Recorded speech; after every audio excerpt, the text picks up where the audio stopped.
بسم اللہ الرحمن الرحیم۔ السلام علیکم۔ تمام تعریف و صلاح کے لیے جس کے قبضہ قدرت میں پوری کائنات ہے، اور کروڑوں درود و سلام خاتم النبیین صلی اللہ علیہ وآلہ وسلم اور ان کی آل پر۔ رسول اللہ صلی اللہ علیہ وآلہ وسلم خاتم النبیین سید المرسلین رحمۃ للعالمین نے تمام امت کے لیے دعائیں فرمائی تھیں، اور خاص طور پر ہمارے لیے بھی انہوں نے کافی ساری دعائیں فرمائی تھیں۔ نہ تو رسول اللہ صلی اللہ علیہ وآلہ وسلم نے ہمیں دیکھا، اور نہ ہی ہم نے ہمارے خاتم النبیین صلی اللہ علیہ وآلہ وسلم کا دیدار کیا، پھر بھی رسول اللہ صلی اللہ علیہ وآلہ وسلم اپنی امت قیامت تک آنے والی امت کے لیے دعائیں فرما کر گئے ہیں۔ کچھ دعائیں انہوں نے اپنے اصحابی جو خلفائے راشدین، جو خلیفہ 4 گزرے، ان کے لیے بھی انہوں نے خصوصی دعائیں فرمائی تھی۔ رسول اللہ صلی اللہ علیہ وسلم نے اپنے صحابہ کرام جو ان کے خلفائے راشدین میں سے 4 بڑے بڑے صحابی تھے، ان کے لیے انہوں نے دعائیں فرمائی۔ حضرت انس رضی اللہ تعالیٰ عنہ فرماتے ہیں کہ حضور صلی اللہ علیہ وآلہ وسلم نے یہ دعا مانگی، اے اللہ ابو بکر رضی اللہ تعالیٰ عنہ کو قیامت کے دن میرے ساتھی اور میرے درجے میں رکھنا۔ ان کے لیے یہ دعا فرمائی کہ وہ قیامت کے دن میرا ساتھی بھی ہو اور میرے ساتھ والے درجے میں ہو۔ کتنی بڑی دعا فرمائی آپ صلی اللہ علیہ وآلہ وسلم نے۔ پھر انہوں نے فرمایا حضرت عمر رضی اللہ تعالیٰ عنہ کے لیے، حضرت عمر اور حضرت خباب رضی اللہ تعالیٰ عنہ فرماتے ہیں کہ حضور صلی اللہ علیہ وآلہ وسلم یہ دعا مانگی کہ اے اللہ عمر بن خطاب رضی اللہ تعالیٰ عنہ اور ابو جہل بن ہشام میں سے جو تجھے زیادہ محبوب ہے اس کے ذریعے اسلام کو عزت فرما۔ حضرت اما عائشہ رضی اللہ تعالیٰ عنہ فرماتی ہیں کہ رسول اللہ صلی اللہ علیہ وآلہ وسلم نے یہ دعا مانگی، اے اللہ اسلام کو خاص طور پر عمر بن خطاب کے ذریعے عزت عطا فرما۔ حضرت ابن مسعود رضی اللہ تعالیٰ عنہ فرماتے ہیں حضور صلی اللہ علیہ وآلہ وسلم نے یہ دعا مانگی، اے اللہ اسلام کو عمر کے ذریعے قوت عطا فرما، اور بے شک رسول اللہ صلی اللہ علیہ وسلم کی یہ دعا اللہ تعالیٰ نے قبول فرمائی۔ حضرت عمر رضی اللہ تعالیٰ عنہ کو ایمان تو نصیب ہوا، لیکن جو انہوں نے 10 سال خلافت کی تھی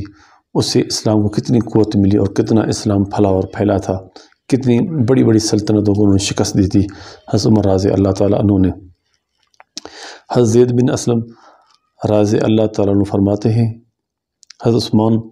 رضی اللہ تعالیٰ عنہ نے ایک بھورے رنگ کی اونٹنی حضور صلی اللہ علیہ وآلہ وسلم کی خدمت میں بھیجی،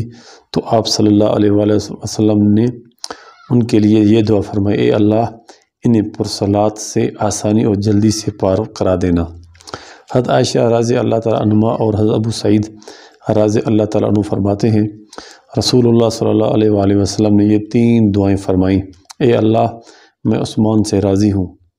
میں عثمان سے راضی ہوں، میں عثمان سے راضی ہوں، تو بھی ان سے راضی ہو جا۔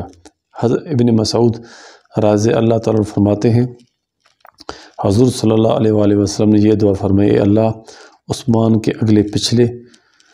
اور جو گناہ چھپ کر کیے اور جو علل اعلان کیے اور جو پوشیدہ طور پر کی اور جو سب کے سامنے کیے سارے معاف فرما۔ کتنی پیاری رسول اللہ صلی اللہ علیہ وسلم نے اپنے صحابہ کے لیے دعا فرمائی۔ پھر آپ صلی اللہ علیہ وآلہ وسلم حضرت علی شیر خدا رضی اللہ تعالیٰ عنہ کے لیے فرماتے ہیں کہ ایک دفعہ حضرت علی رضی اللہ عنہ فرماتے ہیں کہ میں ایک دفعہ بیمار ہوا، میں نبی کریم صلی اللہ علیہ وآلہ وسلم کی خدمت میں حاضر ہوا، آپ نے مجھے اپنی جگہ پر بٹھایا اور خود کھڑے ہو کر نماز شروع فرما دی، اور اپنے کپڑے کا ایک کنارہ مجھ پر ڈال دیا، پھر نماز کے بعد فرمایا، اے ابن ابی طالب اب تم ٹھیک ہو گئے ہو، کوئی فکر نہ کرو، میں نے جو چیز اللہ سے اپنے لیے مانگی اس جیسی میں نے اللہ سے تمہارے لیے بھی مانگی،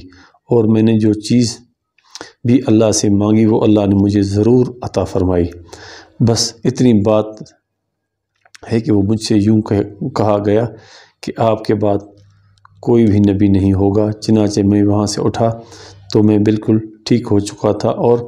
ایسے لگ رہا تھا کہ جیسے میں بیماری نہیں ہوا تھا۔ حضرت زید بن یوشی، حضرت سعید بن وہب اور حضرت عمرو بن ذی مرہ رحمۃ اللہ علیہ کہتے ہیں کہ ہم نے حضرت علی رضی اللہ تعالیٰ عنہ کو فرماتے ہوئے سنا کہ میں ہر اس آدمی کو اللہ کا واسطہ دے کر کہتا ہوں جس نے حضور صلی اللہ علیہ وآلہ وسلم کو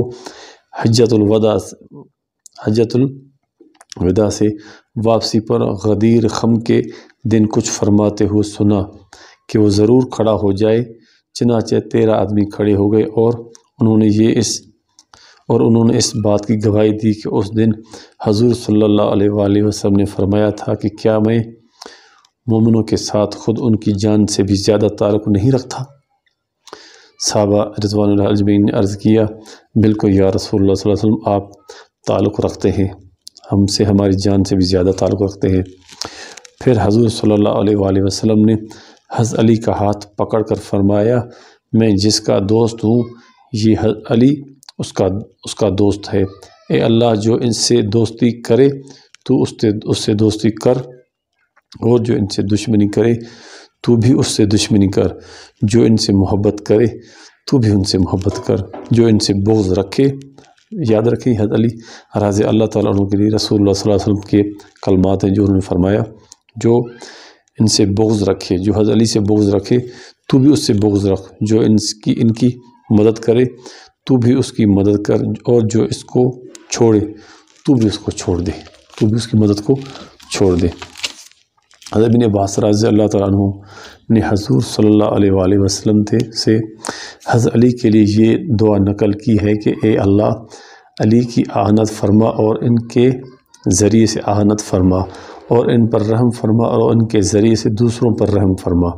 اور ان کی مدد فرما، اور ان کے ذریعے سے مدد فرما، ان کے ذریعے سے دوسروں کی بھی مدد فرما۔ اے اللہ، جو ان سے دوستی کرے تو اس سے دوستی کر، اور جو ان سے دشمنی کرے تو بھی اس سے دشمنی کر۔ حضرت علی رضی اللہ تعالیٰ عنہ فرماتے ہیں، حضور صلی اللہ علیہ وآلہ وسلم نے میرے لیے یہ دعا فرمائی، اے اللہ، اس زبان کو حق پر جما دے اور اس کے دل کو ہدایت نصیب فرما۔ حضرت بن عباس رضی اللہ تعالیٰ عنہ سے یہ الفاظ منقول ہیں کہ اے اللہ، حضرت علی کے لیے کہہ رہے ہیں کہ اے اللہ، اس کو فیصلہ کرنے کا صحیح راستہ دکھلا۔ اور بے شک حضرت علی رضی اللہ تعالیٰ عنہ نے وہ چیف جسٹس رہے ہیں، قاضی رہے ہیں بہت بڑے، انہوں نے جو بھی فیصلے کیے تھے، جو بھی انہوں نے انصاف کیا تھا، وہ حق اور سچ والا کیا تھا۔ تو یہ کیسی دعائیں رسول اللہ صلی اللہ علیہ وآلہ وسلم نے، یہ تو وہ دعائیں ہیں جو ہم نے اس کتاب میں پڑھی اور انہوں نے فرمائی تھی ان 4 اشخاص کے لیے، لیکن ان دعاؤں سے یہ اندازہ لگایا جا سکتا ہے کہ رسول اللہ صلی اللہ علیہ وآلہ وسلم کتنے مہربان اور شفیق اپنے صحابہ کرام کے لیے تھے، اور کچھ دعائیں انہوں نے دوسرے صحابہ کرام کے لیے کی تھی، اور ایک دعا انہوں نے خاص طور پر حضرت سعد بن ابی وقاص فاتح ایران کے لیے بھی دعا کی تھی۔